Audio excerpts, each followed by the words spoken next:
रायगढ़ जिले के नागोठाने में हुई 23 वर्षीय युवक कृष्ण नामदेव खांडवी की हत्या ने पूरे इलाके को झंझोड़ कर रख दिया। लेकिन पुलिस ने इस जनघन्य हत्याकांड की गुत्थी को सिर्फ 24 घंटों में सुलझा लिया। चौंकाने वाली बात यह है कि इस घटना की साजिश खुद मृतक की पत्नी ने अपनी प्रेमी और उसकी दोस्त के साथ मिलकर रची थी।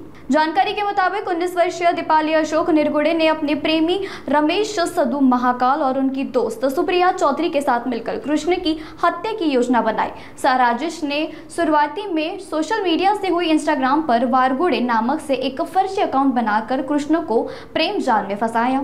10 अक्टूबर को तीनों ने कृष्ण को नागोठाने एसटी स्टैंड पर बुलाया और वहीं से उसका अपहरण व वास गांव के जंगल में ले गए। वह कपड़े से गला घोटकर उसकी निर्मय हत्या कर दी गई। इसके बाद पहचान मिटाने के लिए आरोपी ने जूते का फीता गले में बांध लिया, जिसके बाद शरीर और चेहरे पर केमिकल डालकर जलाने की कोशिश की और मोबाइल फोन तोड़कर पाली रोड पर फेंक दिया। शुरुआती में मामला खुदकुशी का लग रहा था, लेकिन नागोठाने पुलिस ने CCTV footage, mobile call details और तकनीकी जांच की मदद से सच्चाई उजागर की। Picture type Nagothana police station missing register क्रमांक 27/225 यामध्ये मिसिंग व्यक्ती कृष्णा नामदेव खंडवी वय 23 वर्ष राहणारा गोळवाडा पोस्ट पाबळ तालुका पेन हा दिनांक 10/10/2025 रोजी मिसिंग झाल्याबाबत दिनांक 11 रोजी त्याच्या वडिलांनी या ठिकाणी येऊन माहिती दिली। त्यानंतर माहिती दिल्यानंतर मिसिंग व्यक्तीचे तपास आम्ही सुरू केल्यानंतर API सचिन कुलकर्णी यांनी आणि त्यांच्या पथकांनी त्या ठिकाणी छत्रपती शिवाजी महाराज चौक त्या परिसरातले CCTV फुटेज चेक करीत असताना त्यांना एक मोटरसायकलवरनं ही मिसिंग व्यक्ती आणि त्यासोबत 2 व्यक्ती असे 3 जण जाताना दिसून आले। त्या अनुषंगाने आम्ही तपास सुरू केल्यानंतर आम्हाला त्यामध्ये जरा थोडं डाऊटफुल वाटल्यामुळे आम्ही CDR मोबाईलचे CDR काढले। मोबाईलच्या CDRमध्ये आम्हाला काही संशयित नंबर मिळाले। त्या संशयित नंबर मिळाल्यावरून आम्ही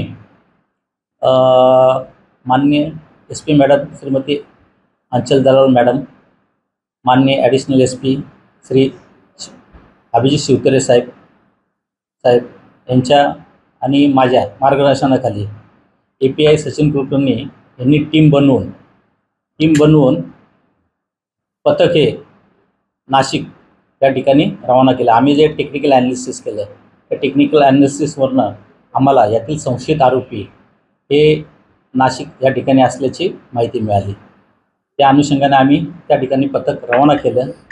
त्याच दरम्यान या ठिकाणी मिसिंग व्यक्तीची पत्नी त्या ठिकाणी दीपाली अशोक निरगुडे वय 19 वर्ष राहणार मोहाडीवाडी पोस्ट पाबळ तालुका पेन हिला पोलीस स्टेशनला आल्यानंतर आम्ही त्याकडे चौकशी केली।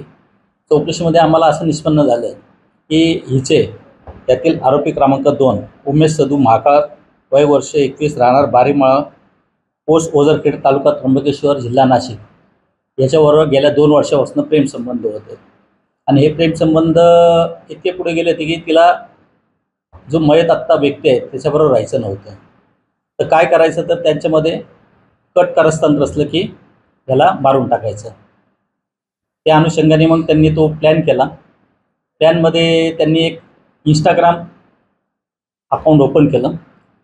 इंस्टाग्राम अकाउंट लेडीजच्या नावाने ओपन केलं आणि ते इंस्टाग्राम अकाउंटवरनं यातील मयत जो आहे खंडवी त्याला कॉन्टॅक्ट मेसेज करायला सुरुवात केली।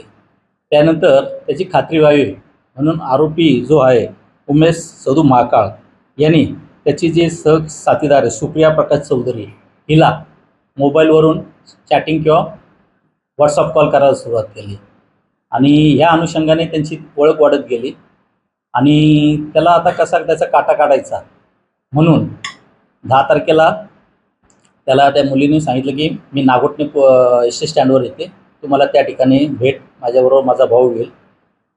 त्यानुसार 10 तारखेला सकाळी 10 वाजण्या सुमारास हा आरोपी उमेश सदू महाकाळ व सुप्रिया प्रकाश चौधरी हे नागोठणे एस टी स्टँड या ठिकाणी आले. त्या ठिकाणी आल्यानंतर त्यांनी यातील मैतास फोन करून विचारलं, तू कुठे आहे? तर तो म्हटला आलोच मी. तर थोड्या वेळात तो आल्यानंतर त्यापूर्वी त्या आरोपी नंबर 2 महाकाळ यांनी स्कार्फ आणि रुमाल घेतला. स्कार्फ त्या सुप्रिया चौधरी हिला बांधायला सांगितलं आणि स्वतः त्यांनी रुमाल बांधला. त्यानंतर मयत हा खंडवी आल्यानंतर त्यालासुद्धा स्कार्फ दिला, मास्क दिला आणि ते तिघंजण मोटरसायकलवरनं. त्यामध्ये सुप्रिया चौधरी ही बोलली की माझे भाऊ आणि वहिनी ज्या ठिकाणी प्रेम करतात आपण त्या ठिकाणी जाऊ. अशा प्रकारे हे तिघंजण गाडीवर बसून निघून गेले. ते 10 वाजण्याच्या सुमारास निघून गेले. त्यानंतर 10:27 दरम्यान आम्ही जेव्हा चेक केलं, ॲनालिसिस केलं, तर मैताचा मोबाईल त्यामध्ये आम्हाला स्विच ऑफ मिळून आला. स्विच ऑफ मिळून आल्यानंतर API सचिन कुलकर्णी यांना त्यामध्ये डाऊट आला की बाबा मोबाईल का बंद आहे. तर त्या अनुषंगाने आम्ही तपासाची सूत्र चालू केली. त्यामध्ये आम्हाला आमच्या वरिष्ठांच्या मार्गदर्शनाखाली आम्ही ॲनालिसिस केल्यानंतर एक टीम तात्काळ नाशिकला रवाना केले. नाशिक या ठिकाणी रवाना केल्यानंतर टीमच्या मदतीने आम्ही इथे 2 नंबरचा आरोपी उमेश महाकाळ आणि सुप्रिया चौधरी यांना ताब्यात घेतलं. ताब्यात घेऊन त्यांना आज रोजी पोलीस स्टेशनला आल्यानंतर त्यांच्याकडे चौकशी केल्यानंतर त्यांनी गुन्ह्याची कबुली दिली. तसेच मैताची पत्नी ही दीपाली निरगुडे हिनेसुद्धा गुन्ह्याची कबुली दिली आणि प्रेमात अडसर येतो म्हणून त्या तिघांनी मिळून मयत खंडवी याचं कारस्थान करून त्याचा खून केला. तर एकंदरीत आता या आरोपींना कोर्टात हजर केलेलं आहे का की आपण नंतर करणार आहात? नाही, आता आज त्यांना आम्ही अटक करून उद्या सकाळी कोर्टात त्यांना हजर करणार आहे रिमांड कामी.